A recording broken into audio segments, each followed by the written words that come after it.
Hey everyone, Seymour Balzac here. Turns out the patch that was supposed to come out today but was delayed due to a last minute issue had the patch notes accidentally leaked in Korea. So I want to give my first kind of reaction to the patch notes and kind of what all that was and everything. They're up there on the Marvel Snap Reddit if you want to check it out yourself. Now you have to remember this is a leak, so it is possible that stuff could change between now and the patch. But I'd be willing to bet most of this is accurate, so let's get our thoughts out on this.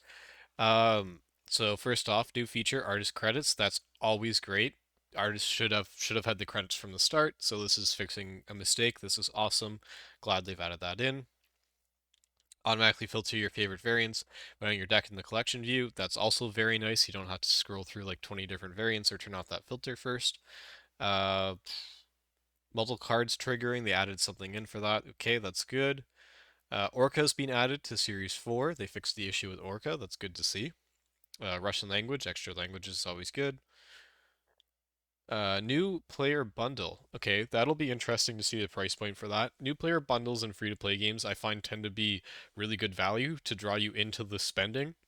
So this could potentially be another high value bundle for people that look to only buy things, with high value. If you're kind of like a person who only bought the welcome bundle, the battle pass, this might be another potential bundle for you, but obviously we have to see the price point before we can evaluate.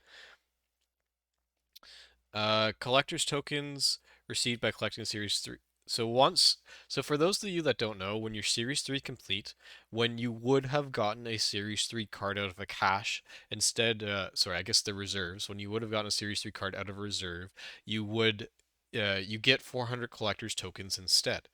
With this change, what they've done is it's now a random value from 2 to 600. The token acquisition rate remains the same. I don't like this change and I don't see the point in it. Um, if the average is still going to be 400, why did they add randomness to it? If anything, I want to know exactly how long it's going to take me to get enough tokens. Now it's like, well, if I hit a string of bad luck, it's going to take me that much longer to unlock the card I want. And like, sure, that might be balanced out by strings of good luck, but to be quite frank, me personally, I'd rather just the consistency knowing, okay, if I, if I were to buy credits, I want to know, okay, if I buy this many credits, it'll get me this many collection levels and it'll get me this many tokens. And then I can plan it out and get the card I want from the shop. Now you can't really do that. I don't really understand what was the driver behind this change. Like if you're going to add in the randomness, you should increase the acquisition rate. The fact that they kept the acquisition rate the same to me is just feels like it was a change to make a change. I'd love to hear the reasoning behind it because my first thought is I don't like that change. Added sounds for Asgard, Daily Bugle, Arrow, and Polaris. I mean, I didn't really have any issues with the sounds, but sure, hopefully they're better. New visual effects for Arrow. Okay, great. Balance. This is what we're all here for. So Arrow's being updated from a 5.8 to a 5.7. Okay. So normally I really like their practice of these small changes first to see how it affects them. Um, I think that's a good way to do it. However, the issue I have with Arrow is not its power, it's its ability on a 5 cost card. Um, I find Arrow is the only 5 cost card in the game that really acts like a 6 cost card to me. And what I mean by that is you can just drop Arrow on turn 6 and just win the game. Like no other synergies. Even so like Devil Dino is I'd say the next closest thing, but you have to build a whole deck around it. You don't really have to build a whole deck around Arrow for it to just win you the game on 6. And I feel like it's really the only 5 drop that can really do that. Me personally, I would like to see Arrow increase to a 6 drop and then increase its power to compensate. Make it like a 510, 511, something like that. Its power should be below a Hulk because it's the main strength of Arrow is its ability. Just that disruption is so strong, and I really don't understand why Arrow wasn't played when it was a 5-6. And I think it was just because the meta hadn't developed and people hadn't realized how strong disruption is, especially when you know what your opponent's doing when after a meta has developed. So I think that decreasing it to a 5-7 is not really going to do a ton to nerf Arrow in this case. Like I said, I'd rather see this change to a 6 cost because I find it really acts like a 6 cost card. Um, it's just when I play against Arrow, like it can just wreck me. And when I play Arrow, like, oh man, it's so strong. The deck I used to rank up to Infinite this season was a ramp deck, which obviously had Legion Leader. I know, dirty Legion Leader player, but those aren't the main. Those were just they the leech was more there to shut off like surfer decks if I'm playing a surfer deck, and then a leader to deal with stuff like Death Wave. You know, since I don't have a She-Hulk, I can't play Death Wave, so I need a way to counter it. But the main way the deck actually won was either you get out Electro or Wave on turn three, and then turn four you play Doom or Arrow, depending on whether it was Electro or Wave. And then turn five you play Doom or Arrow, depending on if it was Electro or Wave. And then turn six you Odin that lane. So basically, between their uh, between their turn four to turn six, they only got to place one of those, either their turn four or their turn five, one of those turns in the lane they wanted. The other two get pulled to the arrow lane. Meanwhile, you're developing the entire board with your double doom. It was just it's such an incredibly powerful effect. Again, to me, it feels like a six drop. Anyways, I've talked enough about it. Galactus 6-3 to 6-2. I mean, the issue with Galactus isn't its power. It's not like I lose to Galactus by one power when it works, right? So again, I don't see kind of the benefit of this. Again, the issue with Galactus is its ability. Um, it just, if the Galactus deck gets it to hit, they win. It's kind of how it works. Um, so yeah, I don't see really how the power helps with that, because then Galactus will drop like a death, and they can drop like a null or whatever. There's so many things that they can drop and just outpower you in that Galactus lane. Leader 6-4 to 6-3. So this will help. Um, I don't know if it's enough for leader. The issue with leader right now to me is it's too ubiquitous. It's basically just I can just throw this in any deck and it's just good, because whenever you're either up in two locations or you're up in one location and within 4 points, now within 3 points of another location, like leader quite often just wins you the game. So it's just like a good card to have in your deck, because if you're just winning into six, it just kind of guarantees you the win. So it goes into a lot of decks. You can just kind of throw it into a deck, and I don't like a card, especially at a six drop, where you can just throw it into your deck. Like, like I feel like there should be a little more build around with it, or there should be a little more counterplay to it. It's really hard for some decks to really play around leader. Um, I would have loved to see a little change to its ability where maybe it doesn't copy the cards in the lane that it was played in. So now at least you kind of have to think about where you played. It's not just, oh, I just drop leader and I win, right? If your opponent was winning in one lane and close in the other lane, with the current leader ability, your opponent was drop leader, they win. But if leader, like in the lane where it's close, but if leader had an ability where it didn't copy cards in the lane where it's close, if your opponent drops leader in the lane where it's close, you can play cards there and beat them in that lane. It gives it a little more counterplay. So I would have loved to see again a little ability change here. Nova from a 1-2 to a 1-1.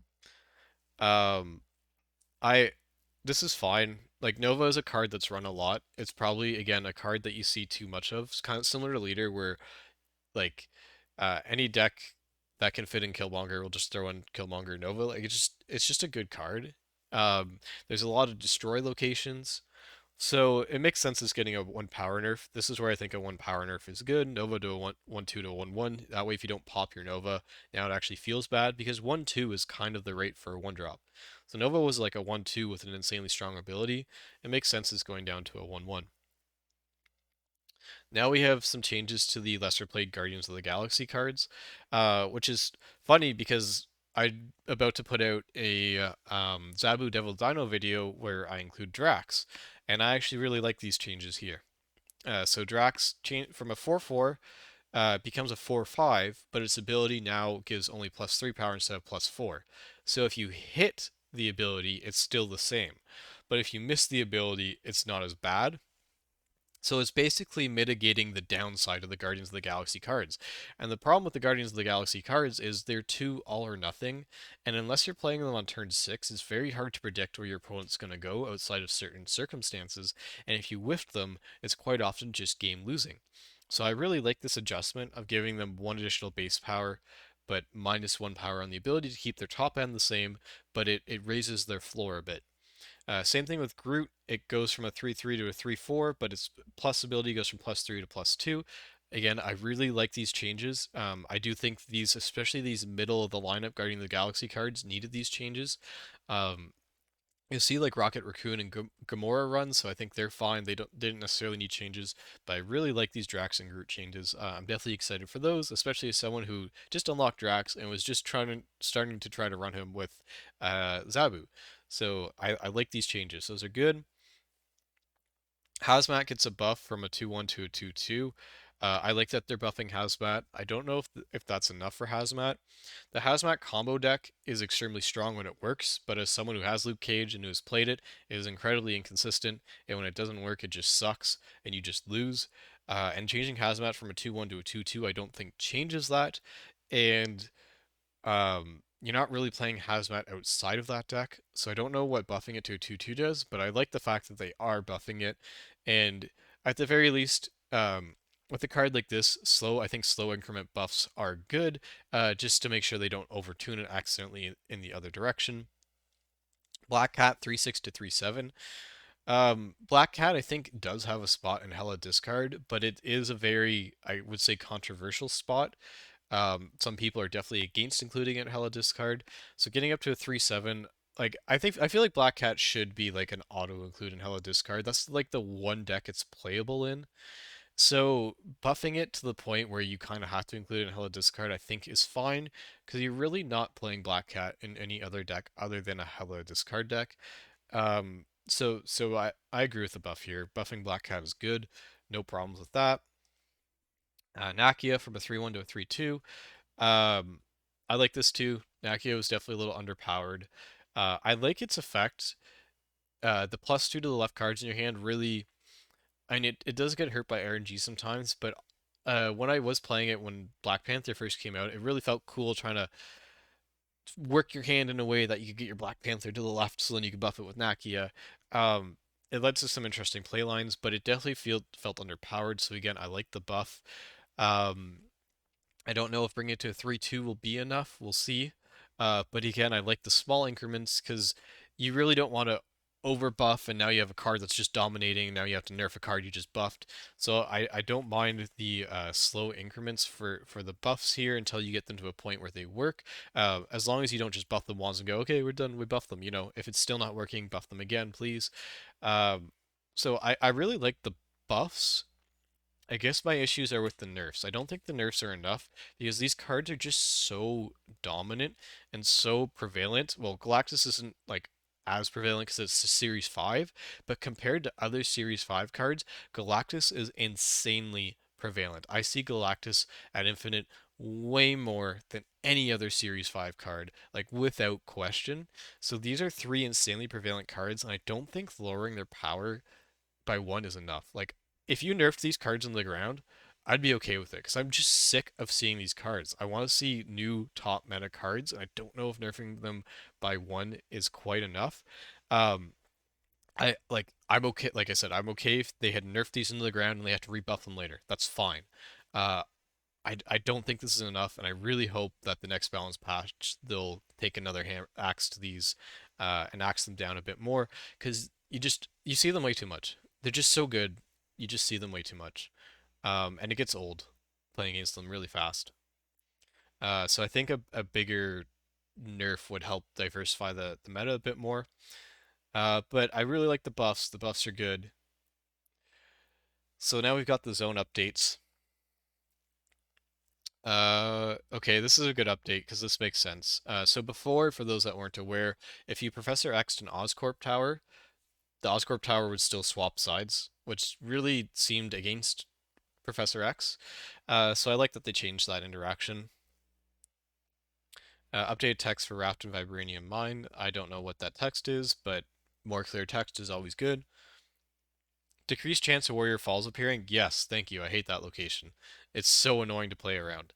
And on top of that, sometimes it just takes forever to grind out and do the math and figure out what card to destroy. So I'm okay with that. appearing less. There's already so many destroyed locations in the game and restrictive locations in the game. Making one of them appear less is also good in my opinion. Translation quality has been improved. That's always good.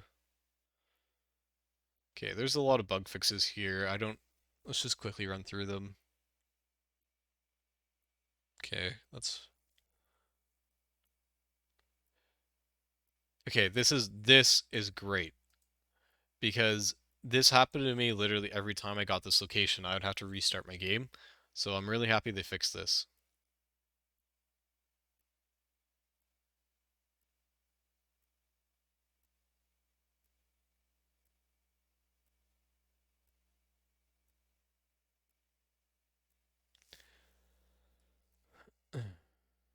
Oh, nice. They actually fixed the Warrior Falls and Gamma Lab slowing down the game. That's cool. There's still some other locations that do it though, so I hope they're working on those locations too. But at least they're working on that, so that's good.